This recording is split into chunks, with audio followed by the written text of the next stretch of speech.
Let's see how he got on. We're going to listen to some clips. And we're going live on both channels, Sarah Dardesha and Lessons for Life.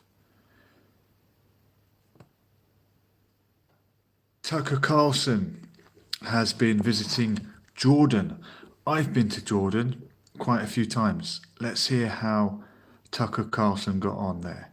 Rise of extremism, very noticeable, that those numbers have gotten even smaller.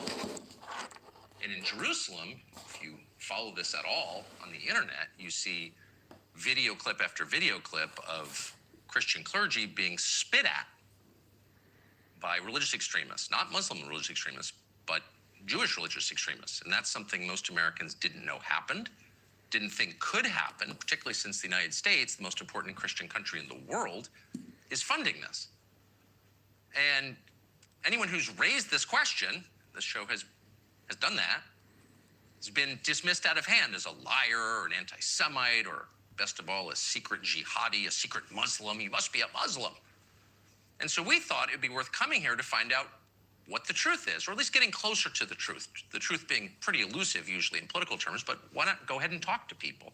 Why not go ahead and talk to Christians and find out their side of the story?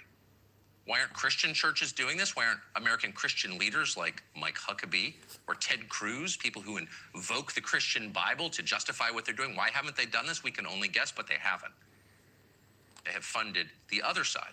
So we thought, let's talk to them. So we are about to play interviews that we just did about 5 minutes ago with two Christians from this area.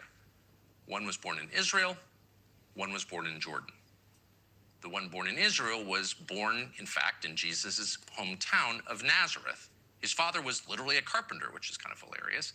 He is now the Anglican Archbishop of Jerusalem, which is to say he's the representative of the Anglican Church, the global Anglican Church in Jerusalem. Whatever you think of the Anglican Church, it's not a small thing, and this is a very well-informed person. And you can judge for yourself whether he's telling the truth or not.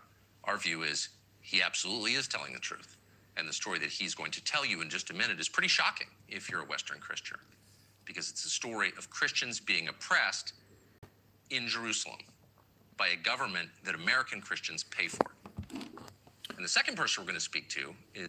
So Tucker Carlson is an American Christian, and so many American Christians get wrapped up in this evangelical brand of Christianity that has somehow aligned itself with Zionism.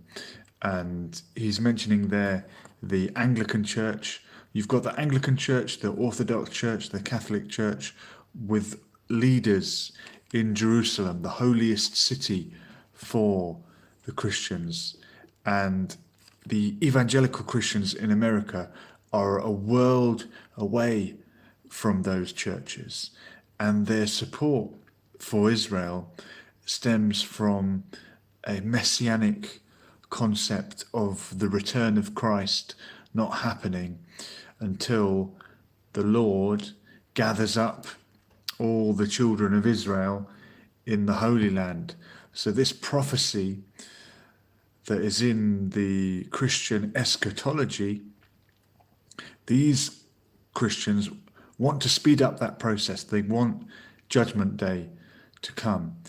And although they describe Israel as their greatest ally and describe themselves as being great Israel supporters, their prophecy that they're waiting for, Jesus returning, he is going to be accepted by the Jews, or they will face horrible consequences. So it's not out of any love or affection of the Jewish people that these evangelicals support Israel. It just seems to be a dogma, an ideology, but that's not found within the Catholic Church or the Orthodox Church. And I think Tucker Carlson is Catholic.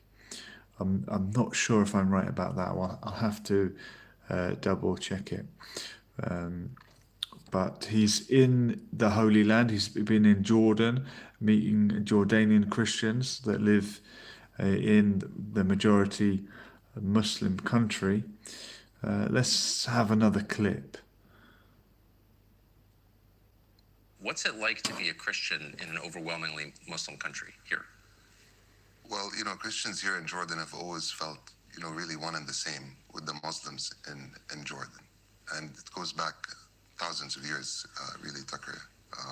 So it's always felt like we're really one and the same. Islam is very much an integral part of our culture as Christians here.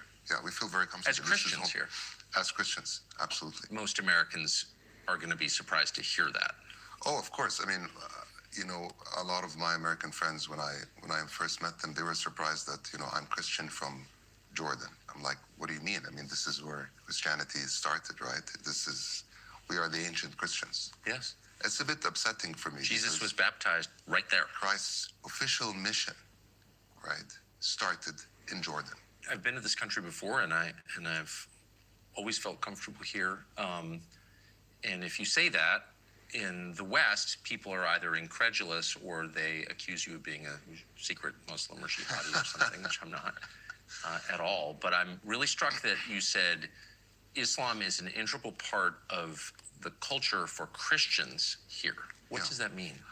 Well, look, it's the faith traditions are so similar. It's remarkable. I mean, if you look at the Quran, for example, the Quran is Jesus was mentioned 25 plus times in the Quran. And he was mentioned under different words, different names. So Isa is what his name is in Arabic. The word of God, that's actually from the Quran. The Messiah, Al-Masih. That's also Ibn Maryam, son of Maryam. The other thing that you might find interesting is also the Virgin Mary, right? I mean, she was mentioned 30 plus times in the Quran. She's revered, right? Actually, she was the only woman whose name was actually mentioned in the Quran. No other name of a woman has been. I mean, there was really, absolutely. Maryam's is the only name that's named by name in the Quran as a woman. As the mother of Jesus. As the mother of Jesus. There is a whole chapter in the Quran just dedicated for the Virgin Mary. So you can see, and of course the same prophets, many of the same prophets, whether it's Elijah or Moses or Abraham or they're in the Quran, as they are in the New Testament and the Old Testament. So yes. The faith traditions are very similar. So that's why the Muslims are actually very accepting of the Christian faith traditions. They are encompassing of the Christian faith traditions. So yeah, I mean, and you're saying this as a Christian. I'm saying this as a Christian here in Jordan. I'm at a disadvantage because I have not read the Quran. Mm-hmm. I'll just say that. But we have been taught for 25 years, since 9/11, that Islam is inherently hostile to Christianity. But you don't believe that. I totally disagree with that. To demonize one religion, to say everyone in that religion is hostile is an atrocity, Tucker. It's absolutely not true. I agree with that. The Hashemites are very much the custodians of the Christian and the Muslim sites in Jerusalem. Yes. And I think maybe that, if you allow me, Tucker, I think that's something that people don't realize, is that a lot of the restoration work that happens there is very much funded personally by the king. I mean, the tomb of Jesus Christ in the Holy Sepulchre was restored by personal donations from King Abdullah. And it says Wait, something. What? Absolutely, yeah. The tomb of Jesus was restored by the Muslim king of Jordan? Yeah, I mean, that's the king of Jordan. It's kind of a surprise ending to the story, I have to say. I don't think... He's a direct descendant of the Prophet Muhammad, right? And he's the one restoring the tomb of Jesus Christ. And I think that's this interfaith story. That's true? It is true. Since, I think 1,000 years ago, since Salahuddin or Saladin, right? Yeah. The keys to the Church of the Holy Sepulchre, okay, did not belong to any of the Christian denominations because they couldn't agree amongst themselves, right? The Armenian, the Orthodox, the Catholic. Ethiopian, yeah. Ethiopian, like who's going to have the key to the church, right? And actually that key was handed to, at the time, Salahuddin. And even today, those keys are handed to a Muslim family. It's, I think, the Nsebe family of Jerusalem. They open the church in the morning and they closed the church at night. I mean, these are the stories we grew up with as Christians in the region, as Muslims in the region. Tucker Carlson sounds very surprised to hear about this close relationship, this love and affection between the Christian and the Muslim communities in Palestine, in the Holy Land. He's mentioning the fact that the keys to the Church of the Nativity are in the hands of a Muslim family as a compromise so that it doesn't go to one of the particular sects of the Christians in that region. Every time I've travelled to Palestine, I've always headed there via Jordan. And I remember one particular occasion, I was in the taxi headed for Allenby Bridge, or the King Hussein Bridge, depending on what you call it, the bridge over the River Jordan. And my taxi driver was a local Christian Jordanian, a Palestinian origin, and he was transporting pilgrims on their way to be baptized in the River Jordan. I mean, the country is named after the river that Jesus was baptized in, and I have crossed over the bridge several times, but I've never actually seen the river. The river is really drying up in certain parts, and you look out the window and you're led to believe that you're going over the River Jordan, and you can't actually see it. Graham Marsden is here. Is there any muckle misers around? I still haven't looked up that word, Graham. You need to explain to me what that means. But yeah, the water is drying up in the River Jordan, and Lake Tiberias is another river. No, sorry, it's a lake in the Holy Land, and there is a prophecy about Gog and Magog, Juj and Majuj, drinking this water, and that one day it will run out. And when it does, that's a sign that things are coming to an end. So yes, the lakes and the rivers in the Holy Land are drying up. They say that they made the desert bloom, but some places are going without water. Choksar saying religious war or troubles are stupid. It's essentially a grown-up version of my dad is better than your dad. Okay, it's stupid. You seem to be above all that then, are you, Chokstar? But it must be human nature. If it's always happened and it happens in childhood, you say, my dad's bigger than your dad. And when you grow up, you say, my God is bigger than your God. If it's always been the way and everyone does it, well, then that's just in our nature, isn't it? But I'm glad that you, Chokstar 007, are obviously not a stupid person. I've got a couple of other clips for you from other news. We're all talking about Epstein still, but it does tie in. And we're going to hear from the Young Turks in a moment, and Noam Chomsky. Someone put online today, I know we're all talking about Epstein, but what are we not talking about? What's being hidden? What are you being distracted from? A lot of people like to think that whatever's on TV is a distraction from whatever's really happening in the world. And someone says, we haven't heard anything about Palestine for a while. But if you look at the bigger picture, then Epstein, news about Epstein is news about Palestine, isn't it? Are not all these stories interconnected? I mean, I know that the BBC is telling us that Epstein was working for Russia, and this might all have been a KGB plot, but you can tell me what you think. Duel is saying Christ is King. Thank you for sharing that with us. Let's hear from the Young Turks on Noam Chomsky. Noam Chomsky, a great hero of the left, a critic of Israel, but was he one of those people that goes thus far and no further? Let's have a listen.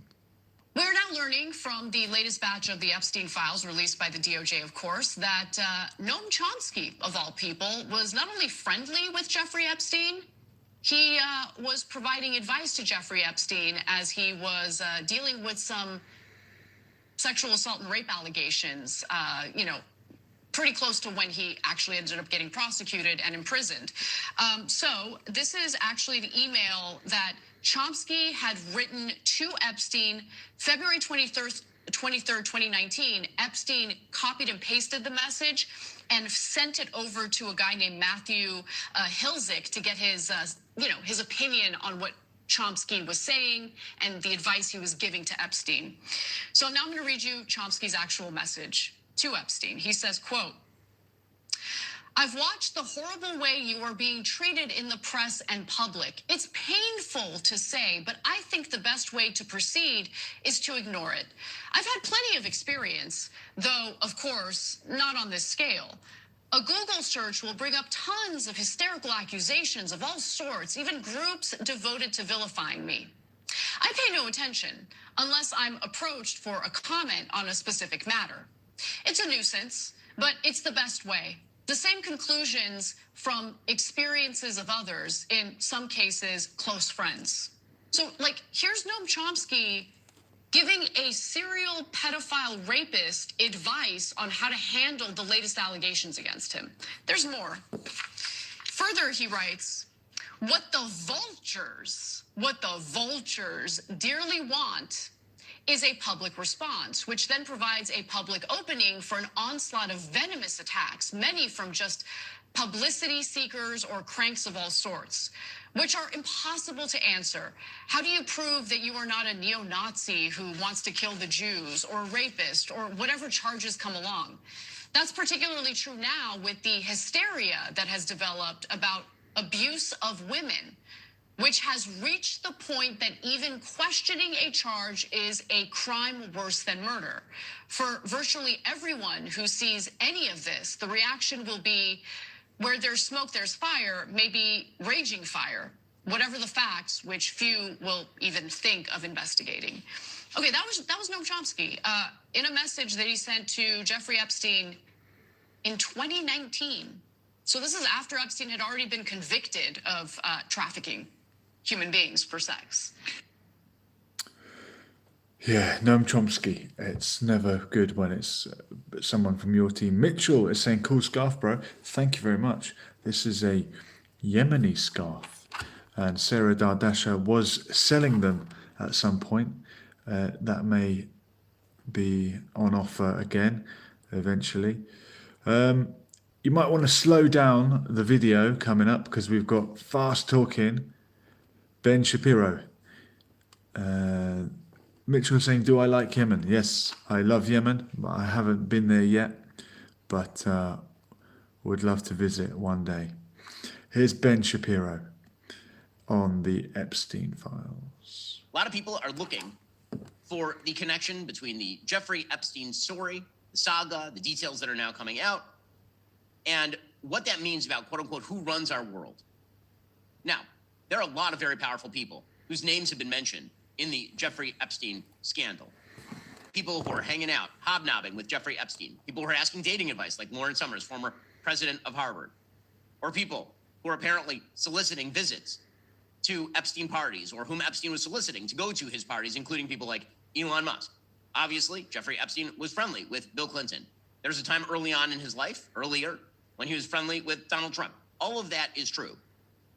Now, the leap that some people are making is that this means that Epstein was manipulating all of these powerful people through blackmail with regard to sex. That is not in evidence. If that turns out to be in evidence, then we will happily report on it.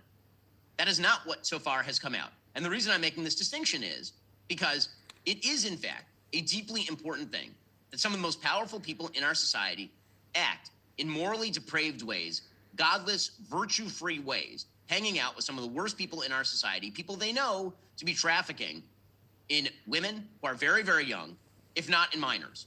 When it comes to Epstein and Ghislaine Maxwell, what was criminally indicted was the trafficking of underage girls for Epstein's own use. There have yet to be legally verifiable allegations that girls who are underage were trafficked to people who are not Jeffrey Epstein, or by Ghislaine Maxwell to people not Jeffrey Epstein. Yeah, that's Ben Shapiro backtracking. Glitch is saying there is no way you are listening to Ben Shapiro. Well, Glitch, I'm listening to him and then trying to analyze what he's saying. We don't have to only listen to people that we agree with, but I think it's very interesting to hear what Ben Shapiro has to say. If you're quick enough to pick it up, he does speak very fast, but he doesn't seem to want to add any weight to the idea that Jeffrey Epstein, this blackmailer of rich and powerful people, was doing it for any kind of nation state. Do you disagree with what he just said? Mitchell is asking. Yeah, I do. I disagree with Ben Shapiro on most things.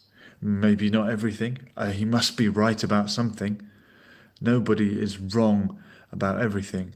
But I think Ben Shapiro is doing a lot of mental gymnastics to try and detract from the idea that Jeffrey Epstein was blackmailing people on behalf of a certain state. And if you watch BBC or read the Daily Mail, they're going to try and hint to you that it was Russia. He may have been working for Russia.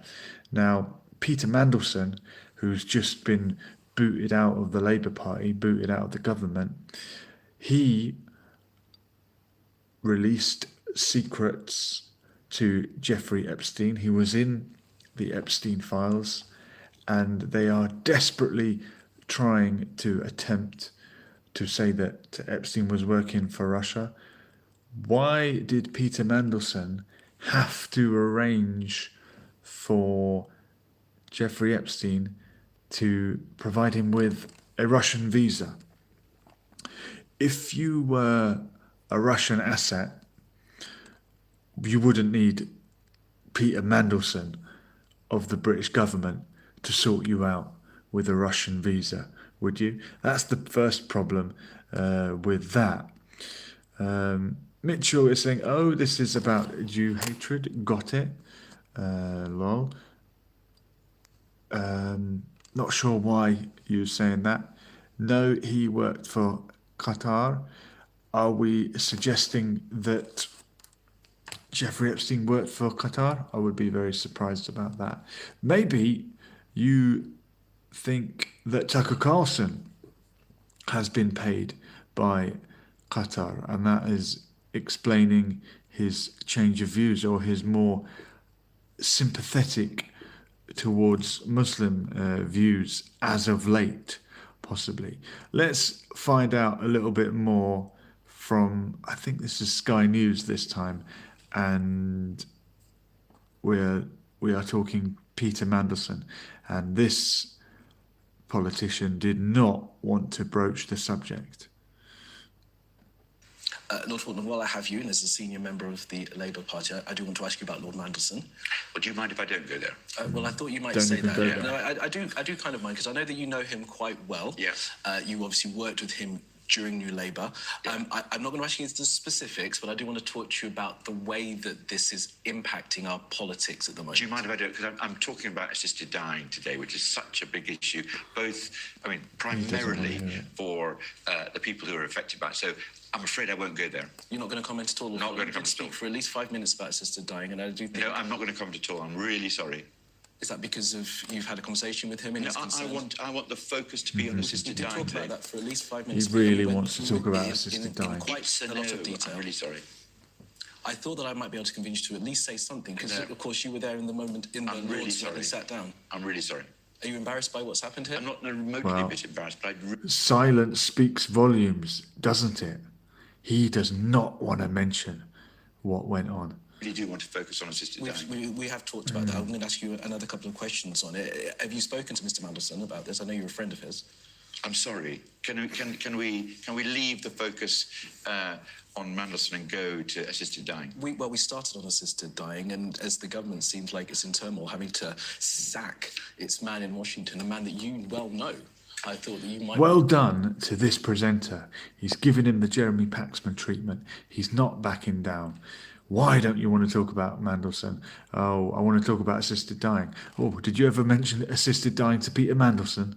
Brilliant. To say something either in his defence or about the situation we find ourselves in. For the people who have been wanting change on assisted dying for years, whose own relatives have really suffered in relation to it, Yep. This is a really important day. And from my point of view, I am trying to make this change for those people. And so that's what I thought I was coming on to talk about. And you are, and we did. And respectfully, we did talk about that in quite some detail, but I did want to get your feelings, your thoughts on the topic of the day, which is the resignation of a man from our position in Washington in scandal. And as a man of the Labour Party, I thought you might have something to say about it. Well, I'm afraid I really want to focus on assisted dying. Okay, well, our viewers can make their own judgment on that decision, Lord Faulkner. Lord Faulkner. Yeah, great journalism there from the Sky News presenter. He didn't want to talk about it. I mean, assisted dying is a whole other topic that we could also talk about. How do you feel about the assisted dying bill? And it comes at the same time as a change in the law that would mean women could opt for an abortion up to birth for any reason or for no reason. Am I reading too much into that? That as we have assisted dying, ending a life voluntarily, choosing to end one's own life at one end of the continuum, you've got another law ending life in the womb before you're even born, up to birth. Why stop there? Why up to birth? How long before that slippery slope continues to the next logical conclusion? I don't even really want to talk about it, but do you sense that there is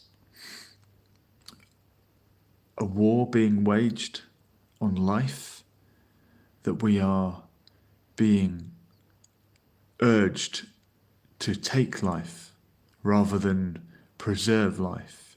Do no harm. That was the mantra of the doctors. Is that the Hippocratic Oath? Is that what that is? First, do no harm. I don't know. It's a difficult one. It's an age-old debate, isn't it? When does life begin? And I've never really felt qualified to answer that question. But when you hear up to birth, that sort of procedure could happen. Oh man, I think it's quite difficult to get your head around that one. And this lord on the TV here really wanted to talk about assisted dying and nothing else. And I assume that he's strongly in favour of it. And it's something else that I find uncomfortable. But of course, as we've evolved, as technology has developed and we've been able to keep people alive much longer than they would have naturally, then you're going to wind up with people who are living longer in pain. But when it's even for mental health issues, I saw a clip today of a woman scheduled to be, what shall we call it, put to sleep? Is that the word? Scheduled to be put to sleep, not for any physical pain that she was enduring, but because of her mental illness, her own anguish, turmoil going on in her mind. How would you know that there's no hope for a cure, that there's no hope in sight? Marky in Belfast is saying, terrible. Yeah, I agree, Marky, and thanks for sharing your thoughts here. One of these nights I'll try and talk about something really happy and delightful. At the moment it's been a bit all doom and gloom the whole start of the year, and we're already into February 2026. Where is the hope? Where is the love? I was listening to that song today. It always cheers me up. Right, folks, it's been Lessons for Life and Sarah Dardasha. A nice double live stream for you.